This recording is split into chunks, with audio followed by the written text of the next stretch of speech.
વાદો દ્વારા રણભૂણ ખાતે કરોડો રૂપિયાની ગ્રાન્ટ આપીને ત્યાં બ્રિજનું કામ નિર્માણ થઈ રહ્યું છે. ચૈતરભાઈ વસાવા કે આ વિસ્તારમાં કામ કોઈ કરતું જ નથી, હું આવીને કરું છું. ભાઈ અહીંયા બેઠેલા સરપંચીઓને મારે પૂછવું છે કે આ ગ્રામ પંચાયતના સરપંચ શ્રી નિલેશભાઈ છે, એ નિલેશભાઈ એમ કે મારે અલી ખેરવા જૂથ ગ્રામ પંચાયતમાં જઈને વિકાસ કરવો છે, મારે નાણાં પંચની ગ્રાન્ટ વાપરવી છે, તો એ સંવિધાનમાં શક્ય છે ખરું? બોલો, ના હોય તો બોલો, શક્ય છે ખરું? આ ગ્રામ પંચાયતના સરપંચ શ્રી નિલેશભાઈ અલી ખેરવા જૂથ ગ્રામ પંચાયતમાં જઈને નાણાં પંચની ગ્રાન્ટ વાપરી શકતા નથી. એમ ભાઈ ચૈતર વસાવા તારા વિસ્તારમાં કર ને, તારા રોડ રસ્તા બાકી હોય, જે કઈ બાકી હોય તારા વિસ્તારમાં કર, તારા વિસ્તારનું ધ્યાન આપ.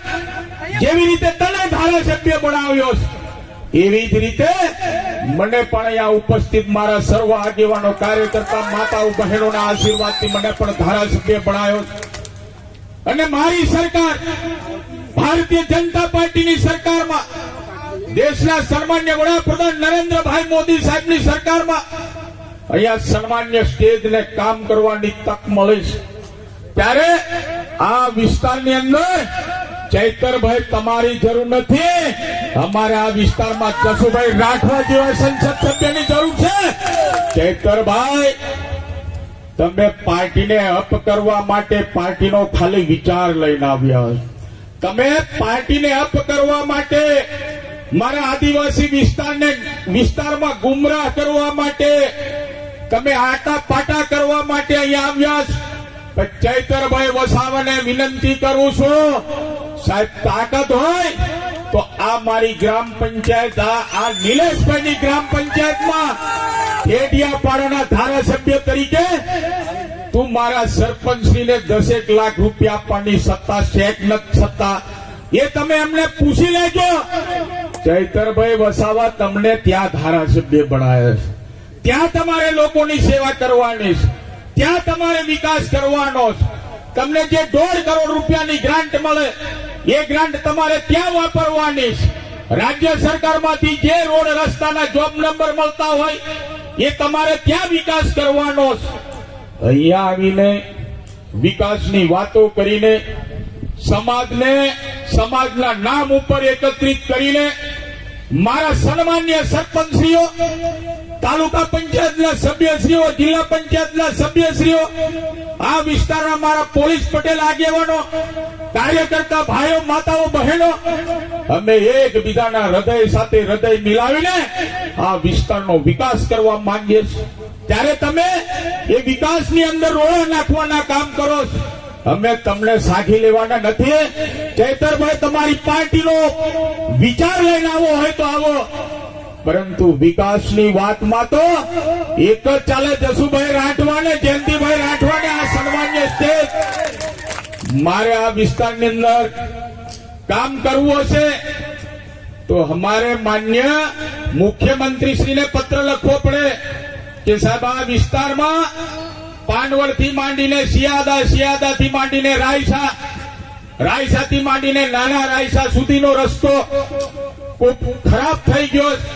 એના માટે અમારા ભારતીય જનતા પાર્ટીની સરકારના સન્માન્ય મુખ્યમંત્રી શ્રી ભૂપેન્દ્રભાઈ પટેલ સાહેબને આ વિસ્તારના લોકસભાના સભ્ય જસુભાઈ રાઠવા સાહેબ, મલકાબેન પટેલ, જયંતિભાઈ રાઠવા, આ લોકો પત્ર લખતા હોય અને એ પત્રના કારણે ભારતીય જનતા પાર્ટીની સરકારમાં જાતે આપણા સન્માન્ય મુખ્યમંત્રી શ્રી આ માર્ગ અને મકાન વિભાગ સંભાળી રહ્યા છે.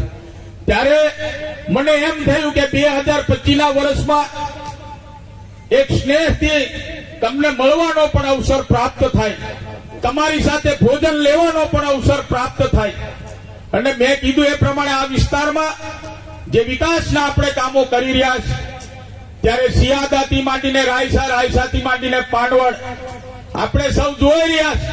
ચૈતરભાઈ વસાવા એનું ખાતમુહૂર્ત કરતો નથી, કારણ કે સંવિધાનમાં નિયમ લાગી જાય. ચૈતરભાઈ ડેડિયાપાડામાં હોય તો ત્યાં એકાક નરિયોલ ફોડે, પરંતુ અહીંયા આ મારા વિસ્તારમાં કોઈ રોડ રસ્તાનું ખાતમુહૂર્ત કરવું હોય તો અમારા લોકસભાના સભ્ય જસુભાઈ રાઠવા ને ધારાસભ્ય શ્રી જયંતિભાઈ રાઠવા જ સંવિધાનમાં નરિયોલ ફોડ્યા કે તારે ફોડવાની કોઈ અહીંયા સંવિધાનમાં તાકાત નથી. એવું સંવિધાનમાં કોઈ નક્કી કરેલું નથી, સંવિધાનમાં એવું કોઈ બતાવ્યું પણ નથી. ચૈતરભાઈ, આ વિસ્તારની અંદર વીજળીની વાત કરો તો હજુ તમારા વિસ્તારની અંદર વીજળીકરણ બાકી છે. દેશના પ્રધાનમંત્રી નરેન્દ્રભાઈ મોદી સાહેબ અન્ય પક્ષના નેતાઓ સાથે પણ હૃદય સે હૃદય મિલાય કે તાલ સે તાલ મિલાવીને તમારી સાથે કામ કરવા માંગે છે. તમે પ્રેમથી દેશના પ્રધાનમંત્રી નરેન્દ્રભાઈ મોદી સાહેબ પાસે જાઓ, રાજ્યના સન્માન્ય મુખ્યમંત્રી પાસે માંગણી કરો અને તમારા વિસ્તારનો પણ વિકાસ કરશે. કારણ કે નરેન્દ્રભાઈ કોઈ નાત જાતનો ભેદભાવ રાખ્યા વગર દરેક સમાજનો સર્વાંગી વિકાસ થાય એના માટેના જ્યારે દેશના પ્રધાનમંત્રી નરેન્દ્રભાઈ મોદી સાહેબના આશીર્વાદો થકી આપણે જ્યારે કામ